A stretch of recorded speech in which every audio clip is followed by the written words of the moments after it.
디모데전서 6장 6절부터 19절까지 말씀을 제가 봉독해 드리겠습니다. 신약성경 342쪽입니다. 342쪽. 자, 찾으셨으면 제가 봉독해 드리겠습니다. 6절부터 봅니다. 그러나 자족하는 마음이 있으면 경건은 큰 이익이 되느니라. 우리가 세상에 아무것도 가지고 온 것이 없음에 또한 아무것도 가지고 가지 못하리니 우리가 먹을 것과 입을 것이 있은즉 족한 줄로 알 것이니라. 부하려 하는 자들은 시험과 올무와 여러 가지 어리석고 해로운 욕심에 떨어지나니 곧 사람으로 파멸과 멸망에 빠지게 하는 것이라. 돈을 사랑함이 일만하게 뿌리가 되나니 이것을 탐내는 자들은 미혹을 받아 믿음에서 떠나 많은 근심으로서 자기를 찔렀도다.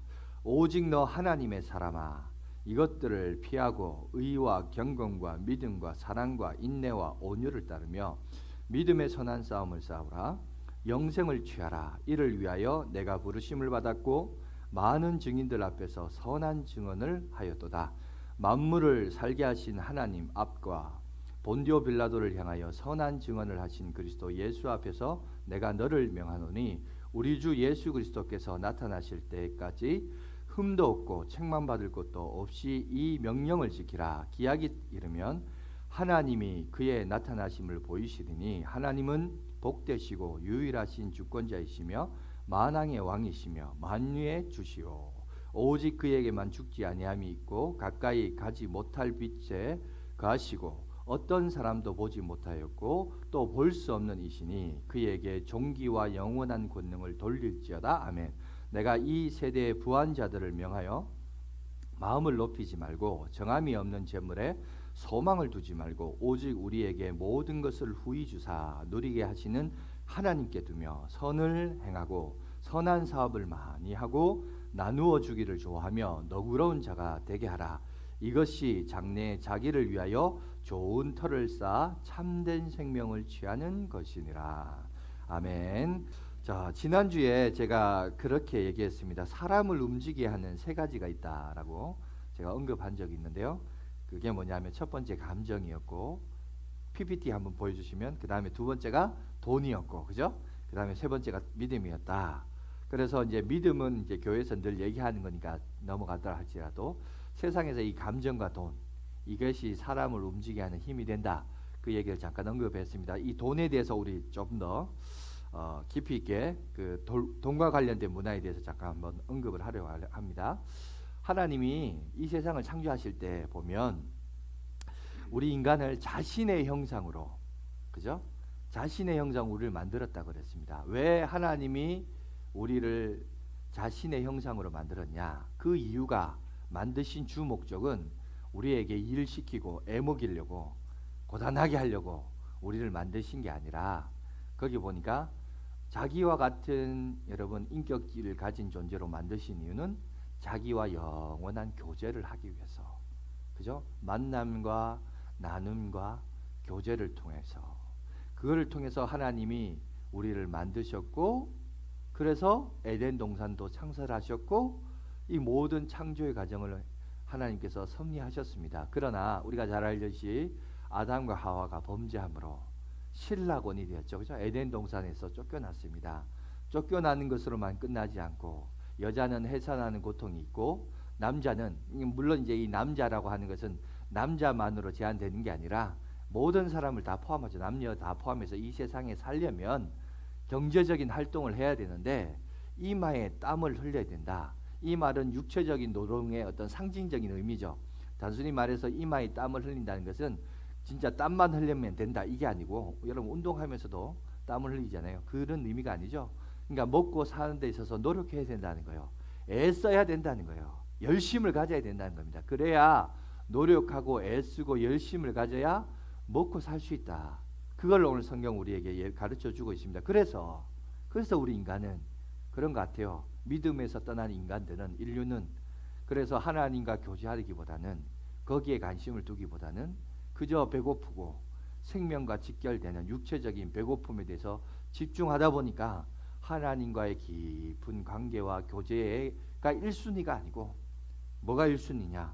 먹고 사는 문제가 주된 관심사가 되고 1순위가 되어 버릴 수밖에 없었던 거죠. 그래서 아까 얘기했던 것 중에 세 가지 사람을 움직이게 하는 동력 가운데 그 중에 하나가 바로 돈, 물질, 경제활동, 이것이 그게 사람을 움직이게끔 하게 되었습니다. 자, 오늘 본문에도 보면 사도 바울이 세 종류의 사람을 오늘 우리에게 소개하고 있습니다. 여러분 설교 노트에도 나와 있죠. 여러분 그거 한번 참고하셔서 세 종류 6절에서 9절에 보니까 자족하는 마음이 있는 하나님의 사람, 이런 부류의 사람이 있고요. 두 번째는 부하려 하는 자, 몇 절이죠? 9절에서 10절, 그죠? 그 다음에 부한 자, 부한 자는 요즘식으로 말하자면 한을 빼면 되면 부자, 그죠? 부자에 관한 교훈을 오늘 우리에게 세 종류의 사람을 말하고 있는데, 자, 이 사람들이 가지는 특징들을 하나하나 이제 살펴보면, 첫 번째 자족하는 마음이 있는 자입니다. 자족의 기준이 뭐냐? 만족한다는 것인데, 인생을 살아가면서 만족하는 기준이 뭐냐? 8절에 얘기합니다. 성경에서 말하는 자족하는 인생은 이겁니다. 우리가 먹을 것과 입을 것이 있은즉 족한 줄로 알 것이니라. 그러니까 먹을 게 있고 입을 것이 있으면 만족하라는 거예요. 그러면 여러분 우리가 사는 이 사회, 문제는 성경대로 살면 되는데, 문제는 진짜 문제는 그거예요. 오늘날 이 시대를 살아가는 하나님의 말씀을 듣는 성도들이 하나님의 말씀만 믿고 신뢰하고 살면 되는데 안 그렇다는 거죠. 그죠? 이 세상의 경제활동을 하다 보니까 이 세상의 법칙과 기준과 가치에 나도 모두에 빠져 있다 보니까, 여러분 이 세상은 어떠냐? 우리가 살고 있는 세상은 그 정도로 만족하는 사회가 아니에요. 그죠? 그걸로 만족하지 않아요. 그래서 어떻게 할까요? 여러분, 그래서 요즘 오늘날 현대인들은 무슨 병에 빠졌냐면 점점 더, 보다 더라는 병에 빠졌어요. 이 무슨 말이냐면, 제가 예를 하나 들어볼게요. 제가 신방을 가다 보면, 신방 가면 꼭 그런 사람이 있어요. 어디냐면 신방 가서 이제 목사님 수고하셨다고 이제 식사 대접을 하거든요. 그럼 식사에서 이제 밥을 먹는데, 먹다 보면 대접하신 분도 계시고 옆에서 이제 훈수 뜨는, 하여튼 그 훈수 뜨는 사람이 더 나쁜 사람이에요. 뭐라고 하냐면, 목사님 여기서 조금만 더 가면 거기 맛집이 있는데, 거기 가면 진짜 맛있는데, 목사님 제가 다음에는 꼭 모시고, 다음에 안 가요? 가지도 않을 거면서 하여튼 그렇게 말을 하는 사람들이 있습니다. 아니 지금 뭐 밥 먹고 있는데, 그죠? 그 대접하는 사람 입장 그 난처하게끔 그렇게 꼭 말하는 사람이 있거든요. 지금 우리가 차를 타고 가는데 우리의 시선은 지금 소유하고 있는 이 차보다 더 좋은 차에 우리의 시선이 집중되어 있어요. 내가 살고 있는 집, 이것보다 더 좋은 아파트, 더 좋은 옷, 더 좋은 브랜드, 그죠? 그러니까 지금 우리가 살고 있는 이 사회는 뭐냐면, 지금 내가 먹고 입을 것이 있으면 만족하라 성경은 얘기하는데, 우리 사회는 아니에요. 점점 더라는, 보다 더라는 병에 빠져 있어서, 여러분 이 시대를 살아가는 예수 믿는 우리도 그런 병에 빠져 있어요. 그죠? 그래서 오늘 성경이 이 얘기를 하고 있습니다. 그러면 오늘 성경에서 자족하는 마음에 대해서 얘기하고 있으니까 그 특징을 보면, 그럼 자족하는 마음이 있으면 뭐가 유익할까? 오늘 여기 보니까 성경이 이렇게 합니다. 경건에 유익하다라고 얘기해요. 유익한 부분이 있는데, 자, 인간의 내면적인 부분입니다. 성경은 얘기하죠. 오늘 말씀을 보시면 먼저 내 마음속에 인간의 내면적인 부분을 얘기해요. 탐욕과 욕심에서 자족하는 마음으로 바뀌어야 내가 경건에 유익이 된다는 거예요. 내 마음속에 욕심이 있고 탐욕이 있으면 그것이 경건 생활에 큰 장애가 돼요. 그래서 이 욕심에서, 여러분 탐욕에서 자족하는 마음으로 먼저 바뀌어져야 돼요. 그래야 어디 단계로 갈 수 있다? 경건의 유익을 쫓을 수 있다. 그 얘기를 하고 있습니다. 그러면 경건이 갖는 가치가 뭘까요? 경건이 가지는 가치는 오늘 본문은 아니지만 디모데전서 4장 8절 앞부분에 보면 이렇게 얘기 있습니다. 자, 우리 말씀 한번 다 같이 읽겠습니다. 시작. 육체의 연단은 약간의 유익이 있으나 경건은 범사에 유익하니 금생과 내생에 약속이 있느니라. 여러분 우리가 건강하려고 얼마나 운동에 관심을 가집니까? 그죠? 운동을 하면 여러분 약간의 유익이 있다. 오늘 사도 바울은 얘기합니다. 그런데 경건은 범사라는 말이 뭐냐면 세상의 모든 일을 얘기해요. 우리가 살아가는 데 있어서의 세상의 모든 일, 아니요. 여기 바울이 말하는 범사는 우리가 살아가는 데에 세상의 모든 일을 넘어서서 어디까지? 금생을 넘어서서 다가오는 내생, 죽음 너머의 세상까지 해도 뭐가 있다고요? 여러분 의미가 있다, 약속이 있다라고 오늘 성경은 우리 가운데 분명하게 여러분 얘기하고 있습니다. 여러분 요즘은 코로나19로 인해서 정상적인 경제 활동을 하지 못하죠. 그러다 보니까 요즘 경제 상황이 어려울 때 여러분 이 경제 상황이 어려울 때 사람들이 관심을 갖는 게 있어요. 그게 뭔지 아세요? 주식입니다. 주식에 사람들이 관심을 갖기 시작해요. 그런데 제가 보니까 이 주식에 대해서 제가 좀 공부를 저도 한번 해봤습니다. 해보니까 크게 주식을 하는 사람은 두 종류의 사람들이 있다는 거예요. 어떤 사람이 있냐면 이런 사람이 있습니다. 한 사람은 단기간에 수입을 얻으려고 하는 투기하는 사람이 있고요. 어떤 사람은 회사에 어떤 제가 투자하는 그 회사의 미래와 성장을 바라보면서 장기간 동안 투자하는 이런 사람이 있습니다. 그러니까 주식하는 사람은 크게 두 부류인데 투기를 할 것이냐 투자를 할 것이냐. 그럼 투기는 뭐고 투자는 뭐냐? 간단한데 여러분 주식을 그럼 보통 대부분 90% 이상이 어떤 사람들이냐면 대부분 투기를 해요. 단기간에 뭔가 하나 확 얻으려고. 요즘 이 코로나 때문에 아마 주식에 관심 있는 사람은 요즘 뭐 V자 반등 들어봤을 거예요. 여러분 이번에는 V자 반등이 맞아요. 그래서 투기하는 사람이 이번에 아주 유효했다 이런 얘기가 나옵니다. 그런데 여러분 그쪽 분야에 이제 본 사람들은 그런 얘기하는데 이런 상황이 자주 오는 상황이 아니래요. 흔한 상황이 아니래요. 그러니까 어쩌다 한번 지나갔대요. 혹시 여러분 그것 때문에 아까워해서 나도 투자해볼까 이런 사람들 하지 마세요. 여러분 망합니다. 지금은 망한대요. 지금 하면 안 된답니다. 다음에 벌써 3월 달에 해야 되는데 3월 지나갔어요. 지금 벌써 늦었어요. 그러니까 그런 데 관심 갖지 마시고 그때만 하더라도 전문가들이 뭐 나이키 뭐 이렇게 올라간다. 나이키가 알죠. 떨어질 때 확 떨어지고 올라가는 천천히 올라가죠. 이렇게 했는데 그 전문가들도 예상을 빗나갔던 그런 상황이었는데 90% 이상이 거의 대부분 투기를 목적으로 주식을 한답니다. 그런데 그쪽 분야에 관련된 사람들 얘기하기를 그렇게 해서 그럼 돈을 얻은 사람이 얼마 있느냐? 거의 대부분 90%가 다 돈을 잃는데요. 돈을 잃고 장기적으로 10년, 20년을 내다보면서 그 회사의 미래와 여러분 성장을 예상하면서 그렇게 오랫동안 투자한 그 사람만 수익을 얻지 나머지 사람들은 다 돈을 잃는데요. 그래서 이제 주식이 무섭다라는 이유가 거기 있거든요. 여러분 세상 사람도 보세요. 세상적인 지혜도 뭔가 미래를 바라보면서 크고 멀리 바라보는 거예요. 장기적으로 멀리 바라보면서 그것을 했던 사람들도 있습니다. 그게 지혜롭다라고 얘기합니다. 여러분 제가 새로운 주식 종목을 하나 제가 한번 소개해 드릴까요? 여러분 천국이라는 여러분 하나님 나라라는 주식에 여러분 좀 관심을 가지십시오. 여러분 좀 크고 멀리 한번 바라보시기 바랍니다. 그 나라는 여러분 실적이 떨어지지 않아요. 손실률 전혀 없습니다.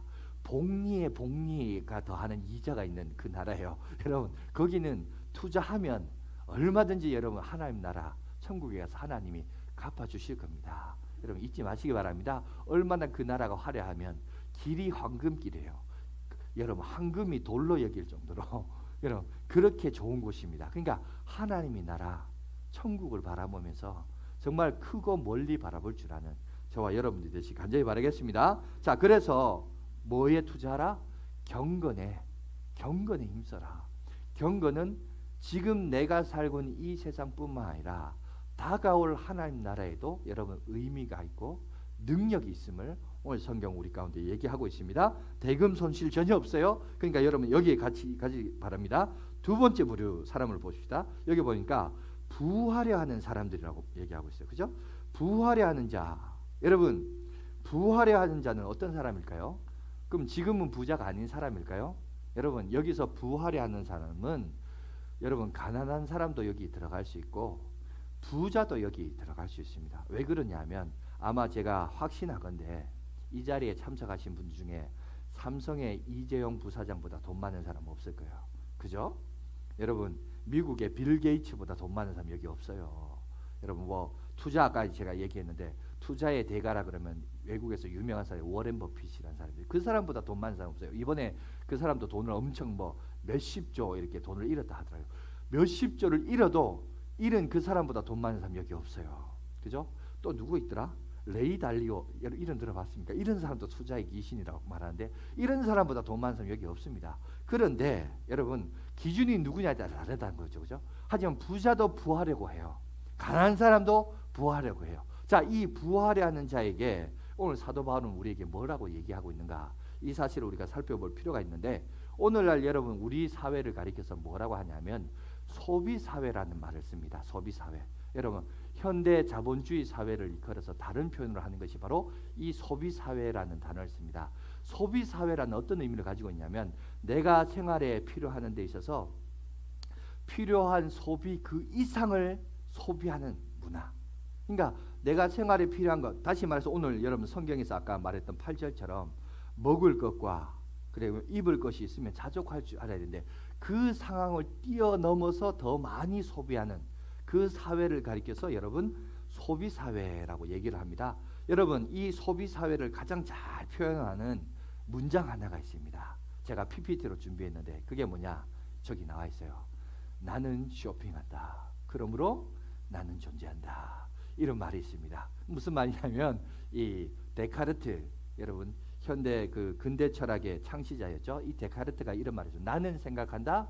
고로 나는 존재한다. 이 말을 패러디한 문장인데 오늘날 현대인들은 뭐냐? 나는 쇼핑한다. 고로 나는 존재한다. 자기의 존재 목적을 어디에 두느냐? 쇼핑하는 거, 소비하는 거.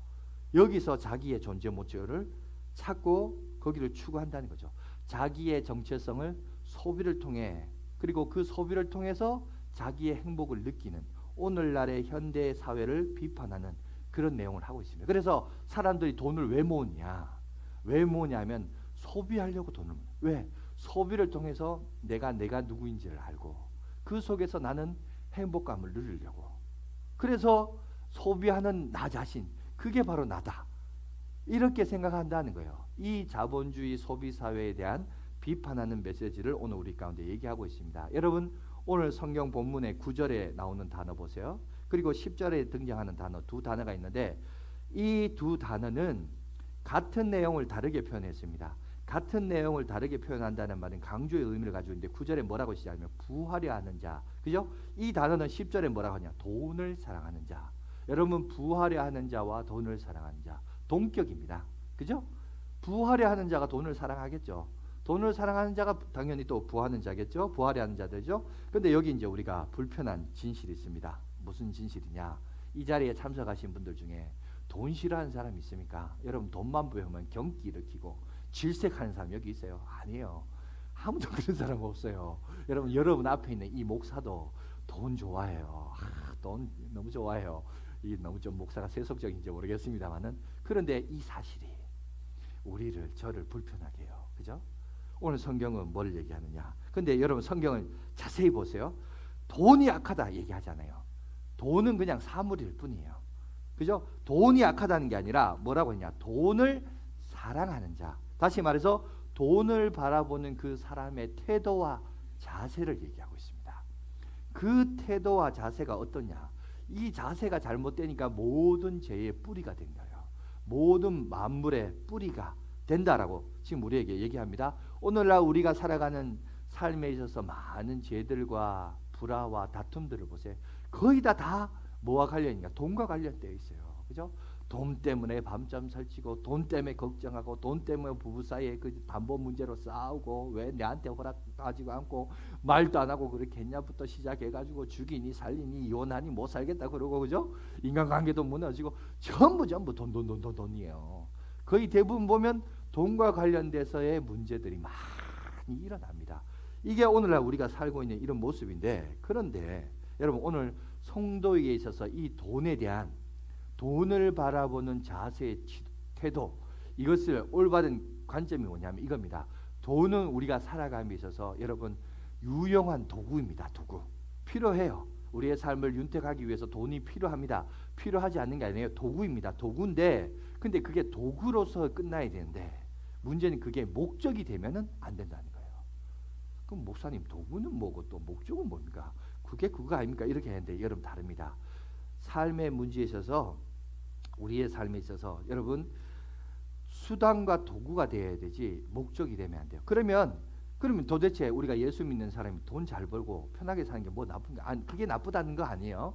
여러분 나쁜 게 아닌데 그러나 소비 사회가 가지고 있는 문제점들을 우리가 이렇게 살펴보면 왜 돈을 취하는 자세가 왜 문제인가 이거를 우리가 좀 살펴볼 필요가 있는데 여러분 소비 사회에서 어떻게 이 가치관을 평가하고 있냐면 사람들이 그런 것 같아요.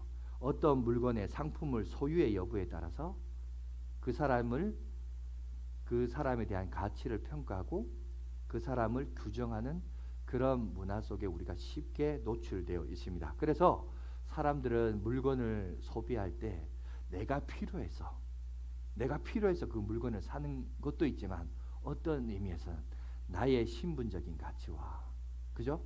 나의 존재 가치를 드러내기 위하여 소비하는 사람도 있어요.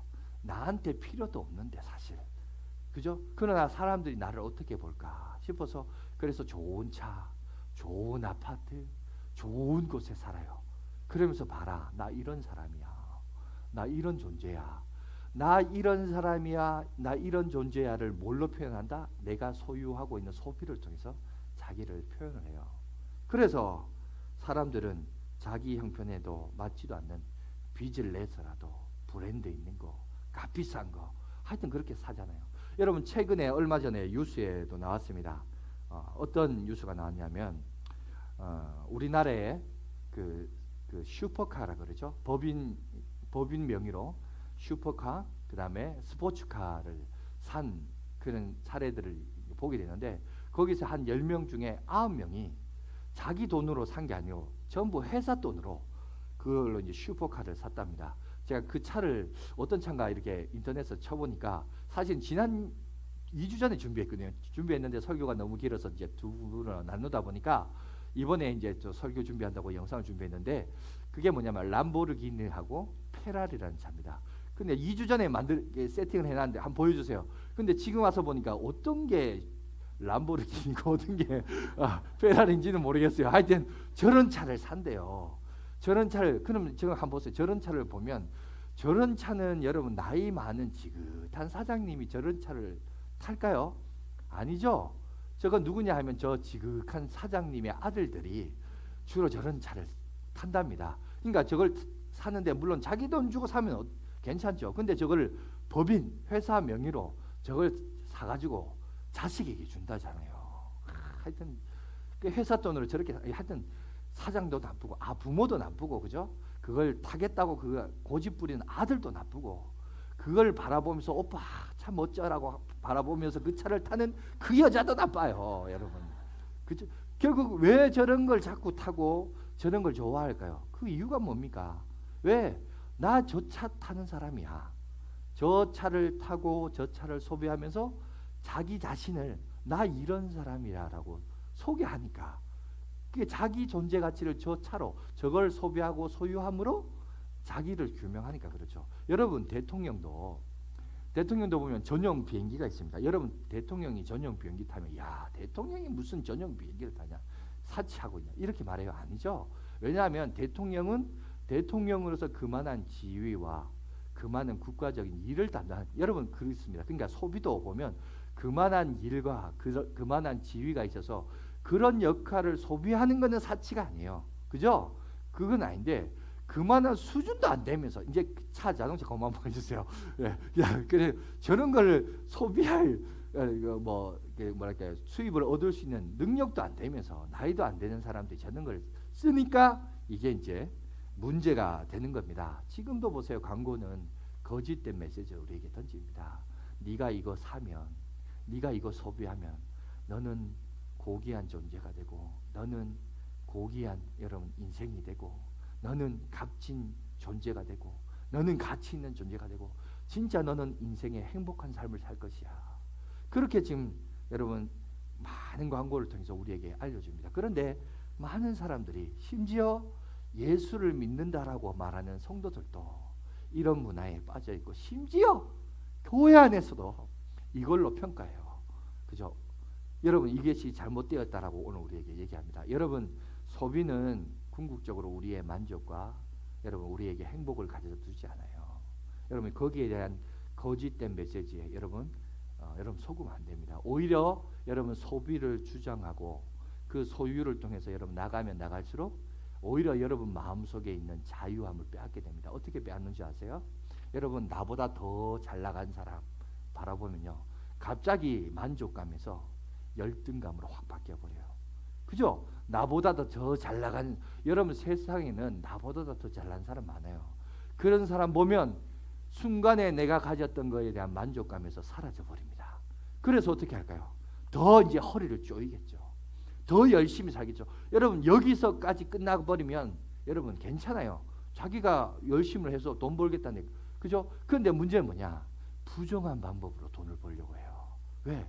돈 버는 사람이 더 많은 것을 소비해야 내가 행복하니까. 심지어 여러분 우리나라에 어떤 사람도 있어요. 막가파라는 사람도 있어요.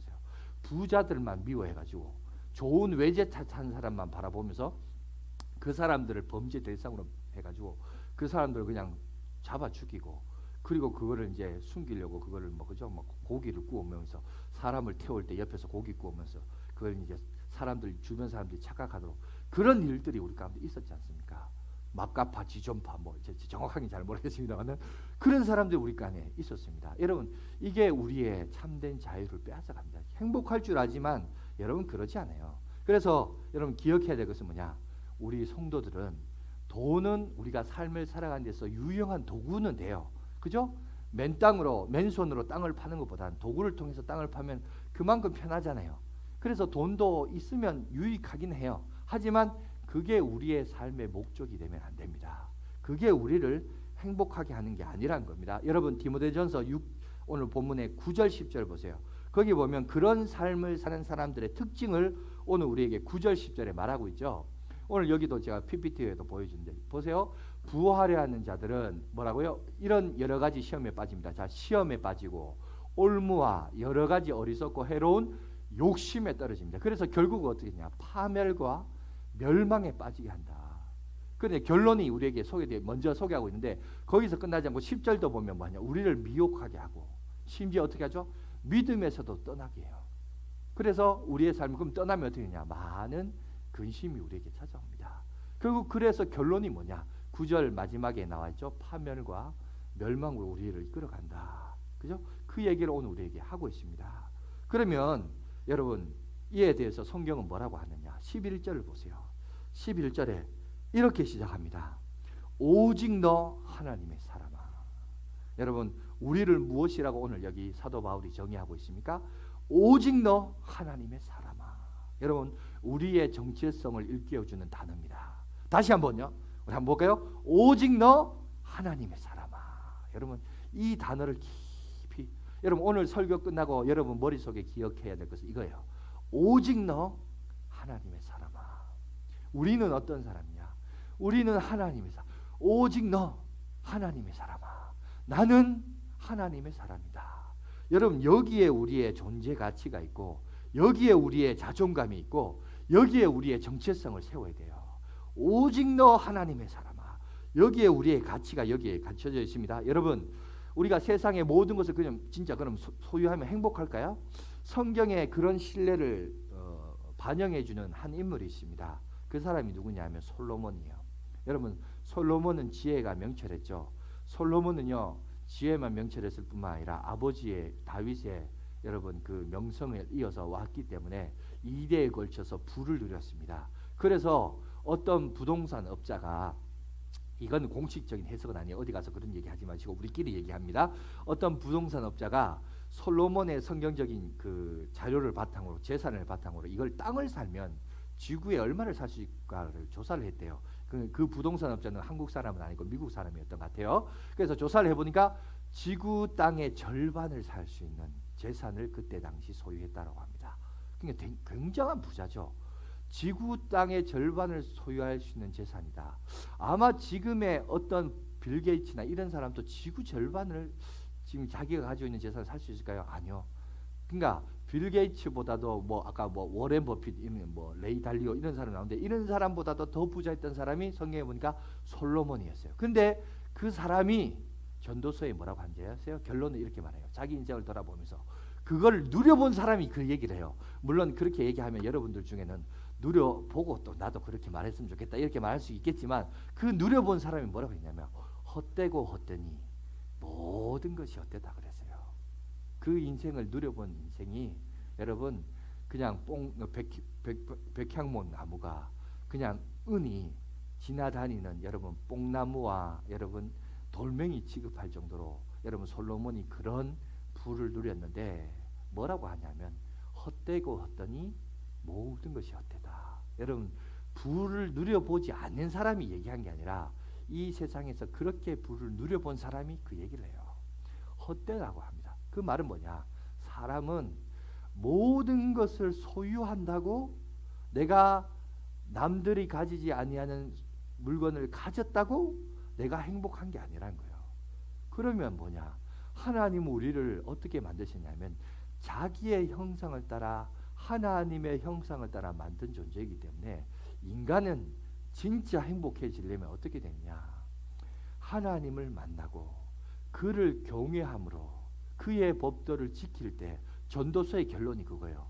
하나님을 경외하고 그의 법도를 지킬 때 그 인생이 진짜 행복하다. 그게 부를 누리며 살아봤던 부자였던 솔로몬이 내린 결론이었습니다. 그게 뭐냐? 우리 안에 하나님의 형상, 잃어버린 그 하나님의 형상을 회복하고 그분과 교제할 때 그제서야 진정한 행복감을 누린다는 겁니다. 여러분 이렇게 말해도 여러분 중에는 아니라 그럴 거예요. 아니 왜? 지금 당장 등 따시고 베푸는 게 좋다고 아유 목사님 그래도 좋은 게 좋은 거라고 좋은 거 아닙니까? 이렇게 하는데 여러분 아닙니다. 인생을 돌아볼 때 오늘 여러분 삶의 지혜를 가지십시오. 정말 분별력을 여러분 가지시기 바랍니다. 믿음의 시각으로 보시기 바랍니다. 솔로몬은 오늘 우리에게 얘기합니다. 인간은 하나님의 형상, 잃어버린 그 하나님의 형상을 만나고 회복할 때 진정한 복과 은혜를 오늘 우리가 누릴 수 있다. 이 사실을 우리에게 얘기합니다. 그러면서 여러분 오늘 본문을 보시면 뭐라고 얘기하냐면 이렇게 말해요. 11절 12절에 보면 하나님의 사람으로 살아가야 할 세 가지를 우리에게 얘기합니다. 첫 번째 11절 12절 보세요. 이것들을 피하라. 피한다라는 표현이 나옵니다. 그죠? 피한다라는 표현은 어떤 의미에서 보면 좀 남자답지 못하고 비겁해 보이는 것 같습니다. 그런데 여러분 우리가 우리의 연약함을 인정해야 돼요. 뭐냐? 우리는 피해야 됩니다. 뭘 피해야 되냐? 악한 자리, 범죄의 자리 이런 것들이 있으면 피해야 돼요. 시험에 빠질 수 있는 자리가 있으면 피해야 됩니다. 우리 사자성어에도 보면 묵비사염이란 말이 있죠. 흰실에 검은 물이 물들면 다시 희지 못해서 슬퍼한다라는 뜻을 가지고 있는데 마찬가지입니다. 우리도 성도들도 같이 죄를 지을 수 있는 환경이 있어요. 여러분 그런 무리 속에 들어가면 죄를 지어도 더 큰 죄를 짓냐 적게 짓냐 차이일 뿐이지 그런 문화에 쉽게 빠질 수 있는 게 우리 인생입니다. 그래서 하나님은 교회라는 공동체를 주신 이유가 거기에 있는 거예요. 거룩함과 경건을 힘쓰는 공동체를 통해서 경건에 힘쓰도록. 사람은 주변 환경이 연약해요. 내 주변 환경을 돌아보시기 바랍니다. 죄를 지을 수 있는 환경이 있으면 여러분 거기서부터 피해야 돼요. 이거는 비겁한 행동이 아니라 지혜로운 행동입니다. 여러분 내 주변에 보면서 죄 지을 수 있는 환경이 있느냐, 물질적인 무력 때문에 죄 지을 수 있는 환경이 있냐, 그러면 그것을 피해야 됩니다. 피하라 오늘 우리에게 얘기하고 있고, 두 번째 여러분 거기 11절에 보니까 6가지를 소개하는데 의와 경건과 믿음과 사랑과 인내와 온유를 얘기합니다. 이건 뭘까요? 한마디로 말하자면 하나님의 거룩한 성품을 얘기해요. 하나님의 성품을 가지라는 거예요. 우리가 가져야 할 의로움과 옳고 그름을 얘기하죠. 경건의 훈련과 믿음과 사랑과 인내와 온유. 여러분 내 안에 하나님의 성품. 여러분 쇼핑으로 허전함을 달래지 마시고 여러분 큰 믿음과 기도와 말씀과 경건을 통하여 내 안에 허전함을 달래시기 바랍니다. 물건 사고 소유하고 소비함으로 내가 만족하는 인생이 아니에요. 여러분 만족할 수 있죠. 순간적인 만족이 있습니다. 그러나 그건 영원하지 않아요. 내 안에 자족하는 마음이 자족하자 그렇다고 되는 것도 아니고 기도와 말씀과 경건의 훈련을 통하여 여러분 쇼핑의 허전함으로 채우지 마시고 여러분 경건에 힘쓰는 저와 여러분 되시길 간절히 바라겠습니다. 내가 얼마나 돈을 소유하느냐 가졌느냐 이거 아니에요. 자 그리고 12절 14절을 보니까 뭘 얘기하고 있냐면 싸우라 동사를 보시면 취하라 지키라는 말씀이 있습니다. 믿음의 선한 싸움을 싸우라 영생을 취하라. 그죠? 14절에도 보면 마지막에 우리 주 예수 그리스도께서 나타나시기까지 흠도 없고 책망할 것도 없이 이 명령을 지키라. 동사를 중심으로 보시면 우리에게 얘기합니다. 그러니까 다시 말해서 우리의 관심은 소비하거나 소유하는 데 있는 것이 아니라 영적인 일에 하나님의 나라와 일을 위하여. 여러분, 우리의 삶의 질은 즐기는 문화가 내가 얼마나 삶 속에서 즐기느냐 그거 아니에요. 우리의 삶의 질은 내가 얼마나 하나님의 영광을 위하여 선한 일을 감당하고 있는가. 진짜 예수 믿는 사람이 누려야 할 혜택은 그 삶의 질은 내가 세상적인 기준으로 내가 즐기며 얼마나 누리며 사느냐, 어디 여행 다니며 그거 아니에요. 그거를 뛰어넘으면서 얼마나 내가 선한 일에 열심을 가지고 있고 하나님의 경건에 힘쓰며 살아가고 있는가. 그게 진짜 그게 행복이고 복이고 축복이라는 것을 오늘 성경은 우리에게 얘기합니다. 아무쪼록 여기에 부한 자들에 대하여 경고하고 있습니다. 자, 마지막으로 부한 자들, 부자에 대해서 얘기합니다. 부자는 어떠냐? 자, 뭐라고 얘기하냐면 성도의 삶은 뭐냐? 성도의 삶은 간단하다는 거예요. 여러분, 예수 믿고 신앙생활하는 삶은 1세기 초대교회에 했던 말씀이나 21세기를 살아가는 우리들에게 동일한 말씀입니다. 뭐냐? 종말론적인 삶을 살아가는 거예요. 종말론적인 삶이란 게 뭐냐면 다시 오실 예수 그리스도를 바라보라는 겁니다. 우리 가운데 주님이 다시 오실 거인데 성경을 보면 모든 예언했던 모든 예언들은 다 이루어졌어요. 이제 유일하게 하나밖에 안 남았어요. 하나의 예언만 남아 있는데 그게 뭐냐? 예수님이 우리 가운데 다시 오신다는 거예요. 그러니까 다시 오실 그리스도를 바라보면서 저 천국을 바라보면서 저 멀리 바라보면서 오늘 하루하루의 삶을 믿음으로 살아가야 될 것을 오늘 성경 우리에게 얘기합니다. 그래서 여러분 오늘 구체적으로 보시면 세 가지를 언급하는데 첫 번째 17절에 마음을 높이지 말고. 마음을 높이는 게 뭘까요? 부한 자들이 왜 마음을 높이죠? 간단합니다. 물질의 소유를 가지고 그 소유물을 가지고 내가 어떤 특권 계층이라. 여러분, 교회도 그런 사람이 있어요.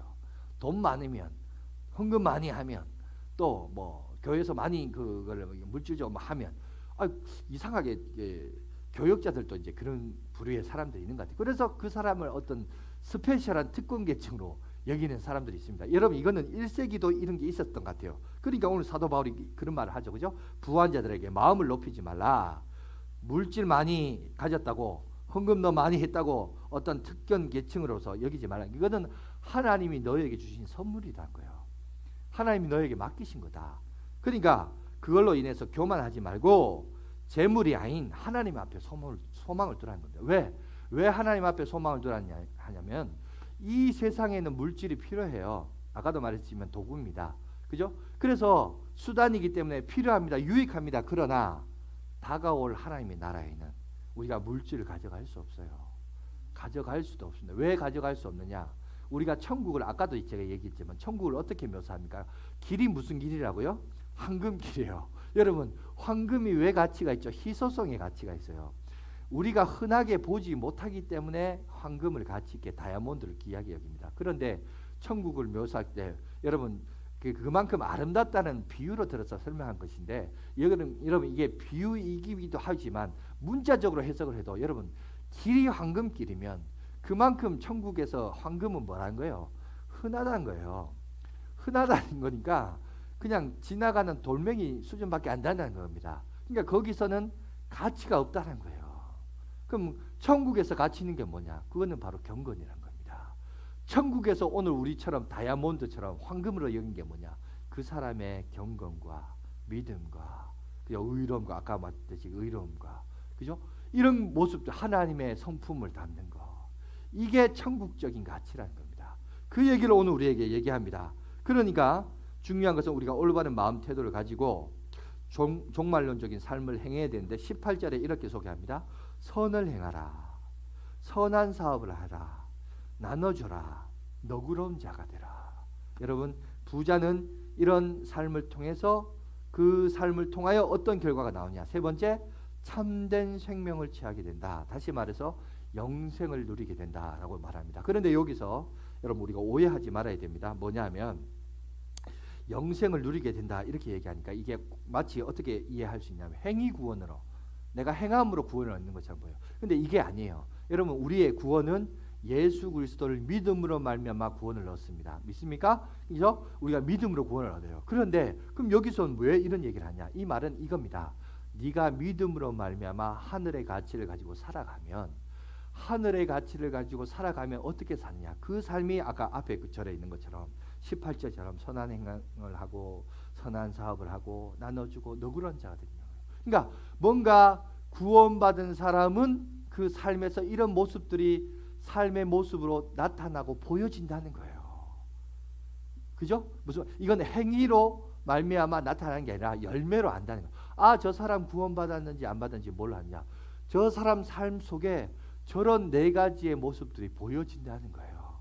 저런 모습이 보여지니까 안다는 거죠. 여러분, 저렇게 안 살고 나는 예수를 믿는데 내 것만 챙기고 고집 부리고 손해 안 보려고 그러고, 그죠? 맨날 옆 사람 옆집이랑 싸우고 이러면요, 예수 안 믿는 사람도 안다는 거죠. 뭐냐? 네 구원 못 받아서 너 진짜 예수 믿는 사람 아니야. 예수 안 믿는 사람도 그걸 안다는 거예요, 여러분.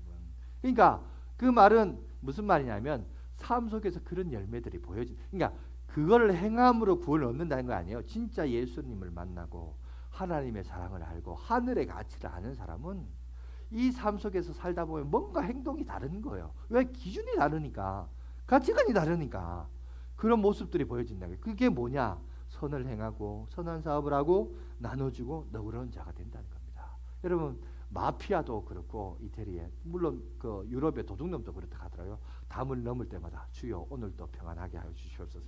그거는 예수 믿는 사람의 모습이 아니에요. 그건 아니죠, 그죠? 그래서 마피아가 헌금을 그렇게 많이 한다고 합니다. 근데 그런 거는 예수 믿는 사람의 흔적들이 아닙니다. 이런 거에서부터 우리가 벗어나야 됩니다. 자, 그러면 다시 한번 우리가 말씀을 한번 정리하도록 하겠습니다. 오늘 우리가 살고 있는 이 사회는 물질 만능주의입니다. 소비 사회를 살고 있습니다. 그러다 보니까 오늘날 많은 사람들이 내가 명품을 소개해야 그게 바로 참된 나다, 그게 진짜 나라라고 자기를 포장하고 자기를 미화시킵니다. 그런데 성경은 아니에요. 여러분, 자식을 키워보셨어요? 자식을 이렇게 보면 자식이 뭘 해서 예쁜 게 아니에요. 자식 그 자체가 예쁘죠.